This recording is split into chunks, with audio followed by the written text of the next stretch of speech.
രായരനെല്ലൂരിൽ ക്രൂരത. രായരനെല്ലൂരിൽ ക്ഷേത്രത്തിന് സമീപം നവജാത ശിശുവിനെ ഉപേക്ഷിച്ച നിലയിൽ കണ്ടെത്തി. ബുധനാഴ്ച പുലർച്ചെയാണ് കുഞ്ഞിനെ കണ്ടെത്തിയത്. പൊക്കൽ കൊടി പോലും വേർപെടുത്താതെ ചോര കുഞ്ഞിനെയാണ് വഴിയരികിൽ ഉപേക്ഷിച്ചത്. കൊപ്പം നടുവത്ത ദുർഗാദേവി ക്ഷേത്രത്തിന് സമീപത്തായാണ് നവജാത ശിശുവിനെ ഉപേക്ഷിച്ച നിലയിൽ കണ്ടെത്തിയത്. വെറും നിലത്ത് തുണിയിൽ പൊതിഞ്ഞാണ് കുഞ്ഞിനെ കിടത്തിയിരുന്നത്. പുലർച്ചെ നടക്കാനിറങ്ങിയ പ്രദേശവാസിയാണ് കുഞ്ഞിന്റെ കരച്ചിൽ കേട്ടത്. തുടർന്ന് നടത്തിയ തിരച്ചിലിൽ വഴിയരികിൽ തുണിയിൽ പൊതിഞ്ഞ നിലയിൽ ആൺകുഞ്ഞിനെ കണ്ടെത്തി. ഇദ്ദേഹം ഉടൻ തന്നെ വിവരം വാർഡ് മെമ്പറെയും കൊപ്പം പോലീസിനെയും അറിയിച്ചു. ഞാൻ രാവിലെ 5 മണിക്ക് നടക്കാൻ വേണ്ടി അമ്പലത്തിലിറങ്ങിയ സമയത്താണ് ഒരു പ്രദക്ഷിണ വരി കഴിഞ്ഞതിന് ശേഷമാണ് കുട്ടി കരയണത് കേട്ടത്. അപ്പോൾ വന്ന് നോക്കുമ്പോൾ കണ്ടു.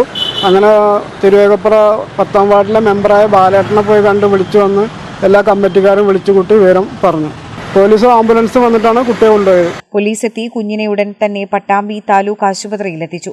പ്രാഥമിക പരിശോധനകൾക്കു ശേഷം വിദഗ്ധ പരിചരണത്തിനായി കുഞ്ഞിനെ തൃശൂർ മെഡിക്കൽ കോളേജ് ആശുപത്രിയിലേക്ക് മാറ്റി. നിലവിൽ കുഞ്ഞിന്റെ ആരോഗ്യനില തൃപ്തികരമാണെന്നാണ് ലഭിക്കുന്ന വിവരം. സംഭവത്തിൽ കൊപ്പം പോലീസ് അന്വേഷണം ആരംഭിച്ചു. പ്രദേശത്തെ CCTV ദൃശ്യങ്ങൾ കേന്ദ്രീകരിച്ചും അടുത്തുള്ള ആശുപത്രികളിലെ പ്രസവ വിവരങ്ങൾ ശേഖരിച്ചും കുഞ്ഞിനെ ഉപേക്ഷിച്ചവരെ കണ്ടെത്താനുള്ള ശ്രമത്തിലാണ് പോലീസ്. കേരള വിഷൻ, തൃത്താല.